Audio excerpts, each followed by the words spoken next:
तो कैसे हैं आप लोग। आई होप आप सब अच्छे होंगे। इस वीडियो में हम लोग क्लास 8 भूगोल का इकाई 3 का ख पढ़ने वाले हैं, जिसका नाम है वस्त्र उद्योग। तो चलिए इस वीडियो में हम लोग पढ़ने वाले हैं क्या, क्वेश्चन आंसर। ठीक है, तो चलिए आपको बताते हैं।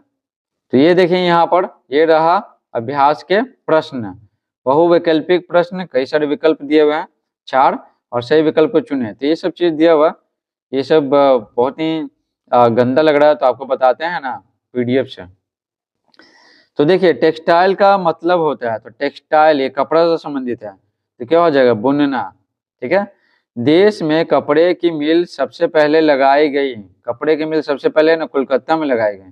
कोलकाता में पोर्ट था, तो अंग्रेज सबसे पहले लगाए थे। 1854 में कपड़े की मिल लगी, तो 1854 में कपड़े की मिल है ना मुंबई में लगी। मुंबई में भी बंदरगाह था। सिल्क प्राप्त होता है, तो सिल्क ये रेशम के कोकून से प्राप्त होता है। पांचवा देखिए वस्त्र उद्योग के लिए आवश्यक है, तो देखिए ऊर्जा तो चाहिए ही, कुछ भी चीज गर्म कैसे करेंगे, कच्चा माल तो चाहिए ही, कपास, और कपास बहुत सारी चीज है रेशम ये सब, और श्रम तो चाहिए ही, मजदूर तो रहना ही चाहिए, और बहुत सारे लोग रहना चाहिए काम करने के लिए। तो क्या हो जाएगा उपयुक्त सभी। आगे देखिए खाली स्थान को उपयुक्त शब्दों से पूरा करें।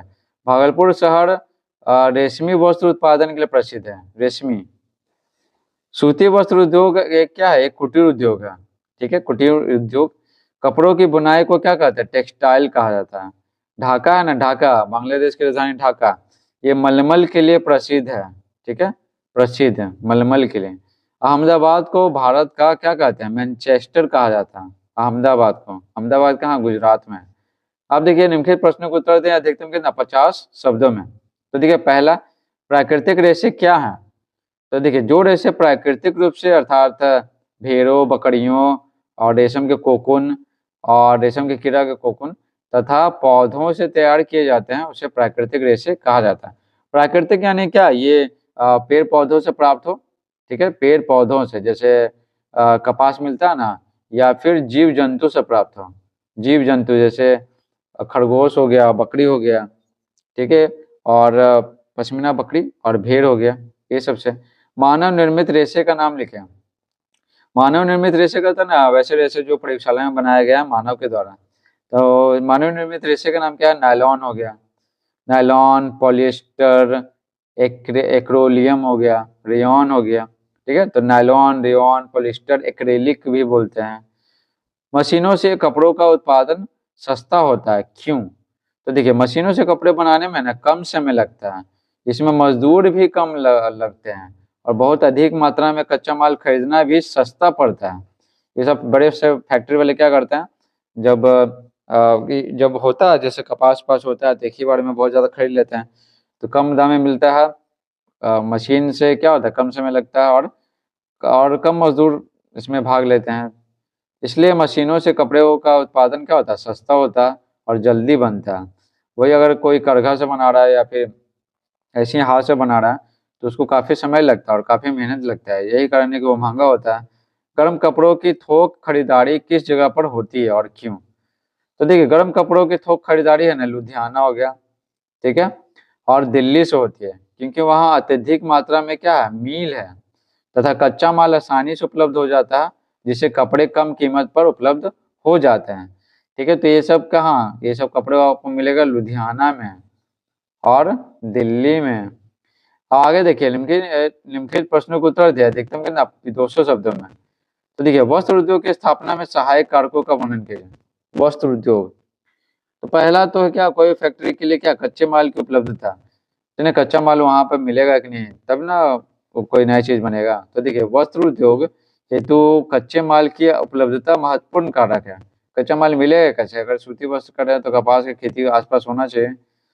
गुजरात और महाराष्ट्र में अच्छी गुणवत्ता के कपास मिलते हैं। गुजरात और महाराष्ट्र में, पंजाब और कश्मीर में क्या होता है, ऊन मिलते हैं। ठीक है, तो वस्त्र उद्योग में सब आ जाएगा।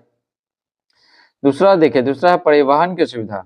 बंदरगाह, सड़क, रेल मार्ग व वायु मार्ग से कच्चा व तैयार माल संपूर्ण देश में क्या होता है, पहुंचाया जाता है।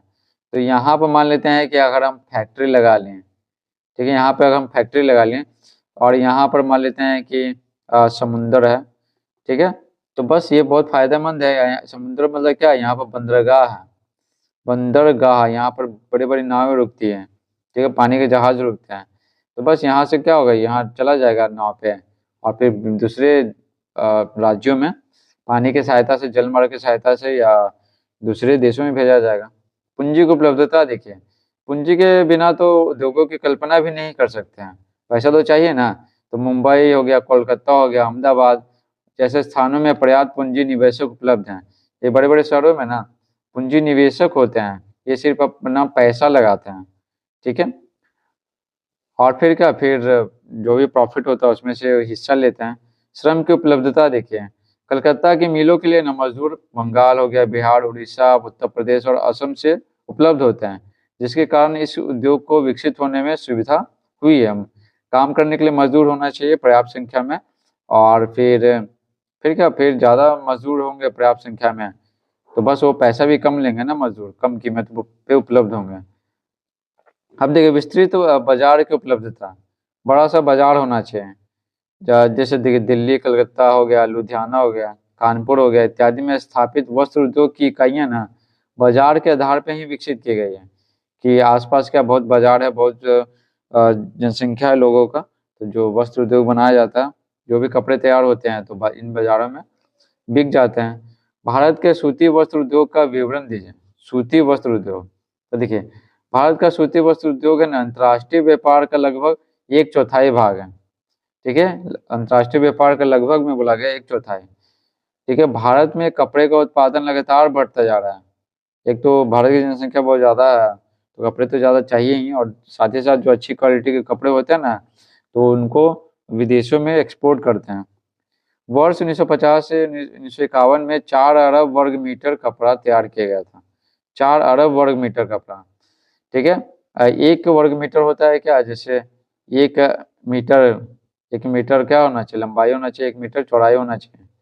तो ये हो गया क्या, 1 वर्ग मीटर। तो सोचिए 4 अरब वर्ग मीटर कपड़ा, जो अब क्या हो गया 34 अरब वर्ग मीटर हो गया। 34, 1950 से 51 में क्या 4 अरब हो गया 34, ठीक है। आधुनिक सूती वस्त्र उद्योग में ना वस्त्र निर्माण की प्रक्रिया कई स्तरों से गुजरती है।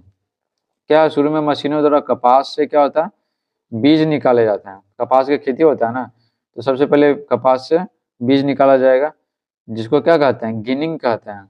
इसके बाद कपास को इकट्ठा कर गांठ तैयार किया जाता है, गांठ, बीज अलग हो गया। और गांठों द्वारा क्या होता है, कपास के धागे बनाए जाते हैं, कपास का धागा बनेगा। फिर इन धागों की सहायता से मशीनों द्वारा क्या होगा, कपड़ा तैयार किया जाता है, फिर प्रिंट प्रिंट सब किया जाता है। इस प्रकार पूरा चैप्टर समाप्त होता है। अब देखिए अगले वीडियो में ना अध्याय 3 का ग पढ़ेंगे। Thanks for watching.